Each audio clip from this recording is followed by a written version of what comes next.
السلام عليكم. هنتكلم النهارده عن حاجة مهمة جدًا وهي الأمراض اللي بتصيب الطيور والحيوانات بصورة عامة. إحنا عندنا في 3 حاجات بتتصاب في الطيور والحيوانات.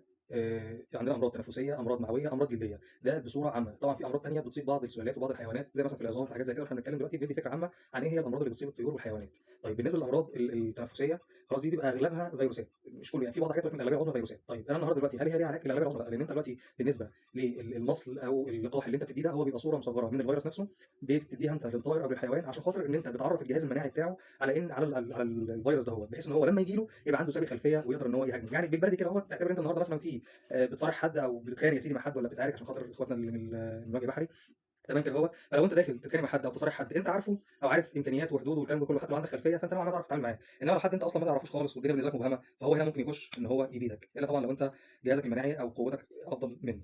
ده كده بالمختصر يعني. طيب وعندنا بقى الأمراض المعوية، ودي السبب الرئيسي في الإصابات بتاعتها هي بتكون التغذية، يا إما إن أنت حضرتك بتقدم تغذية غير سليمة أو يعني ما فيهاش كل العناصر اللي محتاجها الطائر نفسه أو الحيوان، أو إن الأكل نفسه اللي بياكله مش نضيف، يعني فيه بكتيريا، فيه سموم، فيه مشاكل.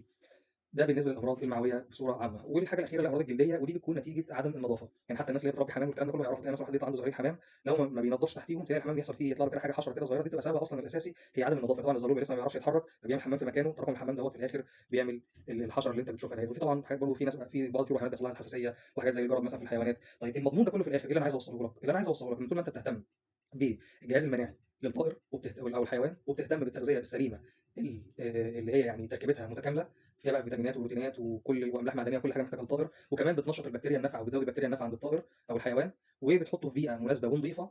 الأمور دي كلها في الآخر هتطلع لي طائر أو حيوان عنده قدرة لتصدي الأمراض بشكل قوي جدًا. يبقى أنا محتاج إن أنا أشوف الأول نضافة المكان عندي، لازم يكون نضيف ويكون تمام. أشوف الأكل اللي أنا باقدمه لهم، الأكل ده فيه العناصر الغذائية اللي هم محتاجينها بشكل كامل. طبعًا وشرحنا قبل كده إن قلنا على حسب الهدف اللي أنا مربي الحاجة دي ليه، وعلى حسب عمره وعلى حسب حجمه.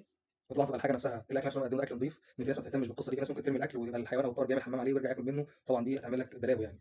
وطبعًا الجهاز المناعي إن هو يكون، يعني إن أنا أأهله إن هو يكون جهاز قوي طبعًا عن طريق الفيتامينات وعن طريق الاهتمام برضه بالتغذية. الأمور دي كلها في الآخر هتخرج لي حاجة قوية جدًا تتصدى لمعظم الأمراض والفيروسات اللي عندي. وخلي بالك أنت كمان لو ركزت في قصة الفيروسات، الأمراض الفيروسية هي أصلًا علاجها إيه؟ هي علاجها بيتم عن طريق الجهاز المناعي، لأن أنت ما فيش أدوية يعني بتعالج الفيروس أصلًا، فأنت بتعتمد في الأساس على الجهاز المناعي بتاع الطائر أو الحيوان. يبقى أنا في الآخر لمّا هادعم الجهاز المناعي ده، أنا خلاص كده باضمن إن شاء الله بإذن الله إن أنا أتصدى لأي مشكلة ممكن تحصل عندي.